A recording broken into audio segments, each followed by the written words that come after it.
Salut à tous, on se retrouve aujourd'hui pour une vidéo série et cette fois-ci on va parler de 13 raisons. C'est tout d'abord un livre de Jay Asher paru en 2007 dans son édition en VO, puis paru en 2010 chez Albin Michel Louis pour la version française. L'histoire raconte celle d'un adolescent qui trouve un jour en rentrant de cours une boîte à chaussures devant chez lui et qui contient en fait 7 cassettes. Il commence à les écouter et se rend alors compte qu'il s'agit d'une espèce de lettre d'adieu d'une de ses amies qui s'est suicidée quelques jours auparavant. Ces cassettes représentent 13 raisons et donc 13 personnes qui ont fait qu'elle en est venue à ce geste. Et on découvre donc toute l'histoire avec Clay qui est celui qui découvre les cassettes. Ça vient donc d'être adapté en série et diffusé par Netflix et c'est accessible sur la plateforme en 13 épisodes de un petit peu moins d'une heure, en VOSTFR ou en VF. Tout d'abord parlons un petit peu des différences entre le livre et la série. Il y a vraiment 3 grandes modifications qui ont été portées au niveau de l'adaptation. La première différence, c'est que dans le livre, Clay découvre les cassettes en rentrant des cours et il finit de les écouter dans la nuit qui suit. Du coup, on le suit au travers d'un espèce de pèlerinage, car Anna a donné une carte où on peut retrouver les endroits spécifiques évoqués sur les cassettes. Il prend donc son vélo et tout au long de la nuit parcourt ces différents endroits. La série, elle, se passe sur plusieurs jours, c'est-à-dire que Clay met 1 à 2 jours à écouter une cassette. Pour le coup, c'est vraiment utile à l'histoire parce que du coup ça nous permet de voir beaucoup plus de choses et notamment de voir aussi les autres personnages. Dans le livre on ne voit quasiment que Clay en fait, il y a un tout petit peu sa famille qui est évoquée, il y a Tony qui est aussi évoqué, mais ça reste vraiment très centré sur lui et ce que dit Anna. De plus, après avoir lu le livre, on se pose un petit peu la question de ce qui va se passer ensuite. Même lui se pose la question, il se demande comment est-ce qu'il va vivre avec ça, comment est-ce qu'il va faire pour retourner au lycée et voir les autres. Et je trouve que du coup la série répond un petit peu à ça. C'est un peu comme si la série était une suite du livre, même si au niveau chronologie évidemment il découvre les cassettes au fur et à mesure de la série et pas tout au début, mais la manière dont c'est traité ça correspond un peu à ça et je trouve vraiment que c'est intéressant. Le deuxième gros point c'est qu'on n'entend pas la totalité des cassettes. En effet dans le livre on écoute avec Clay ce qu'Anna raconte et donc on suit les événements uniquement à travers ça. Évidemment il y a aussi quelques événements racontés par Clay mais du coup ce sont vraiment juste eux deux nos narrateurs. Par contre au fur et à mesure de la série on entend de moins en moins Anna et c'est Clay en fait qui nous raconte un petit peu certains événements au travers de ce que lui a vécu mais aussi au travers de ce qu'il imagine et en plus de ça il y a des flashbacks. La voix off est donc beaucoup moins présente et plus on avance dans les épisodes et moins on l'entend. Ça c'est un tout petit peu le point que je trouve dommage parce que ça met un petit peu moins en avant Anna et les cassettes. Le troisième point qui je trouve est le plus important c'est que les personnages secondaires, ceux évoqués sur la cassette mais aussi les familles sont beaucoup plus développés. Je trouve que c'est vraiment important parce qu'on voit l'impact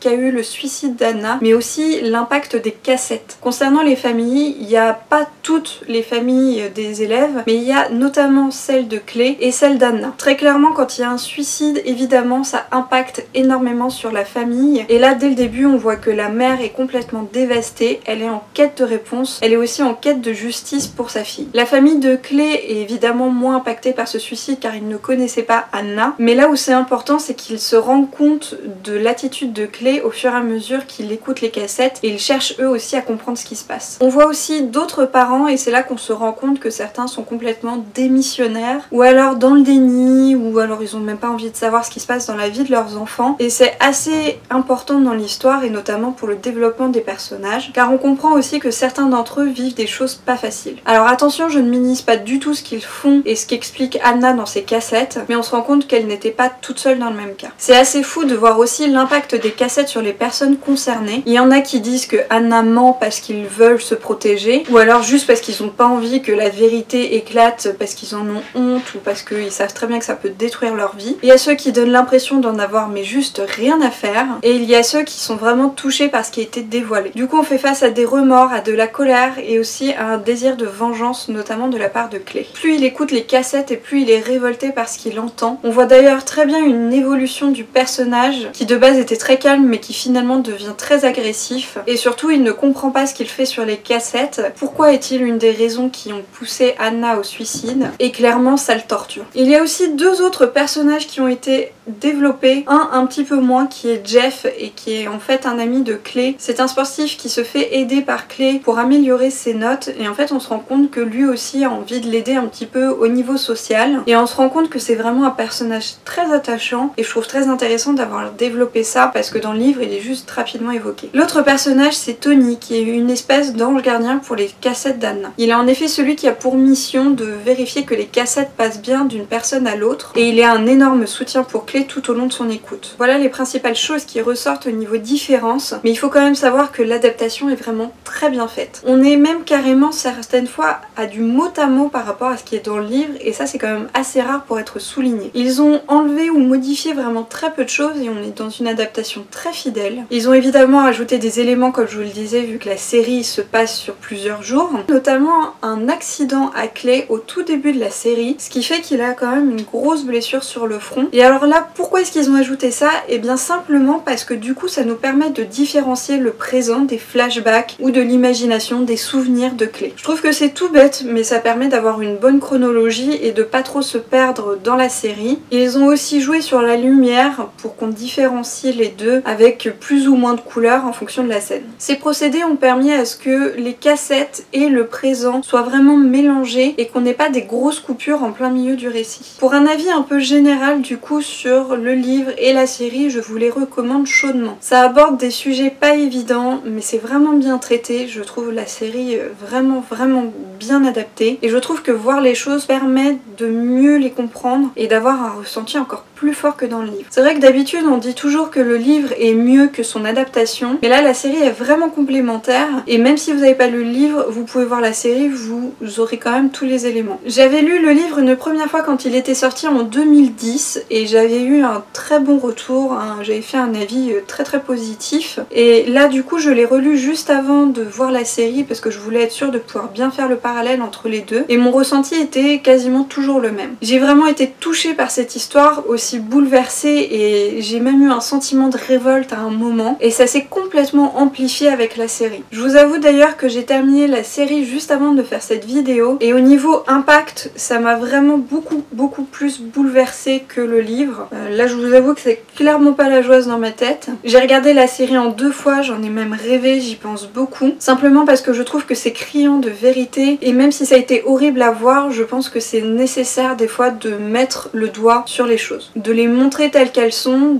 de ne pas tourner autour du pot et de dire oui ça arrive. De manière plus personnelle, j'ai vraiment été impactée parce que je me suis un petit peu reconnue dans ce qui se passait. J'ai effectivement été moi aussi victime de harcèlement scolaire étant plus jeune et je sais que ça peut quand même être très dur, surtout quand ça dure longtemps. Moi ça n'a jamais été jusqu'au point d'Anna, je n'ai jamais eu d'harcèlement ou d'agression physique, mais je ne minimise pas du tout ce qui s'est passé et surtout parce que ça a duré sur plusieurs années. C'est un peu le souci de vivre dans une petite ville et d'y faire toute sa scolarité parce qu'on retrouve en fait les mêmes personnes. Je ne sais pas qui a dit que ce qui nous tue pas nous rend plus forts, parce que moi personnellement, même si j'en ai tiré des leçons, je trouve pas que ça m'ait rendue plus forte. Au contraire, ça a quand même été des années très longues, des remises en question, beaucoup de larmes et je souhaite ça à personne. Notamment parce que même si on n'en vient pas à un suicide, ça peut quand même vous tuer à petit feu, vous ronger de l'intérieur et être très lourd à porter. Ce qui est assez bien évoqué dans le livre et la série, c'est que les adultes sont aussi pas mal démunis par rapport à ce qui se passe. Malheureusement, c'est pas forcément facile de reconnaître les signes, non seulement parce que quand on est jeune, on fait pas forcément confiance aux adultes, on n'a pas forcément envie de se confier, mais aussi parce que c'est tellement rentré en fait dans la normalité qu'on a du mal à faire la différence entre quelqu'un qui charrie un ami et quelqu'un qui s'en prend à quelqu'un d'autre. Bien évidemment, quand on est jeune, il y a des disputes puériles, il y a les amours, les amis, les études, c'est pas simple, mais il y a toujours une limite à ne pas franchir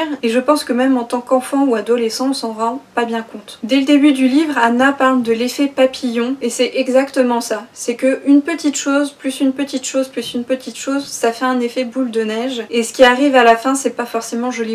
Ce qu'elle fait au travers de ces cassettes, c'est un peu un désir de vengeance, peut-être un désir de justice, mais aussi je pense qu'elle a envie que les personnes concernées aient des remords sur ce qu'ils aient fait, qu'ils comprennent l'impact des choses et peut-être que eux changent. À un moment, je me suis demandé pourquoi est-ce que cette série fonctionnait aussi bien, notamment pour moi qui continuais à la regarder alors que je connaissais la fin de l'histoire. Et en fait, je me suis aperçue que dans un premier temps, j'avais un petit peu l'espoir d'une fin heureuse. J'avais beau savoir que Anna s'était suicidée, qu'elle était bel et bien morte, la manière dont c'était présenté, j'avais un petit peu envie en fait qu'on nous dise non, finalement, non, ce qu'elle a fait a aidé et finalement elle va bien. Et donc ça clairement, c'est la phase de déni. Après coup, en fait, j'avais surtout une envie de voir comment comment est-ce qu'ils allaient s'en sortir, comment Clay se sortait de cette situation, parce que au fur et à mesure on ressent qu'il a envie de venger Anna, il a un sentiment de révolte, il a envie de justice. Et quand on voit comment les intéressés des cassettes réagissent, je pense qu'on continue à regarder la série parce qu'on a envie de les voir, pas forcément payés pour ce qu'ils ont fait, parce qu'il y a certains qui ont fait des choses moins graves que d'autres, mais pour les voir en fait avoir une prise de conscience. Je pense que si cette série fonctionne bien aussi, c'est simplement parce que le harcèlement scolaire est vraiment d'actualité et que du coup je suppose que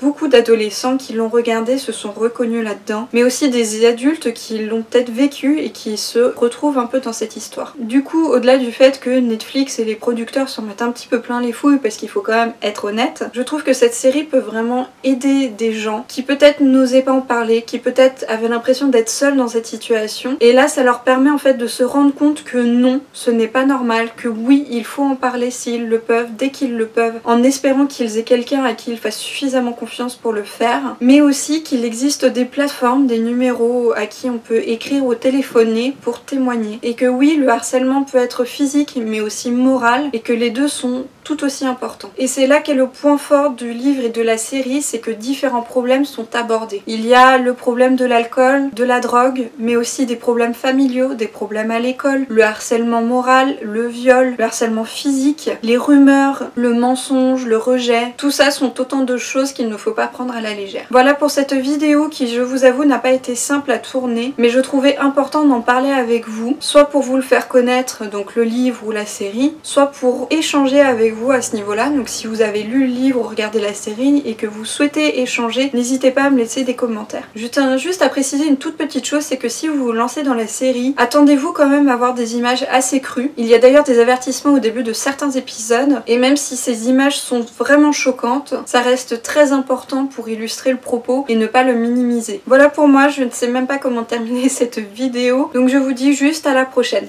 Salut à tous!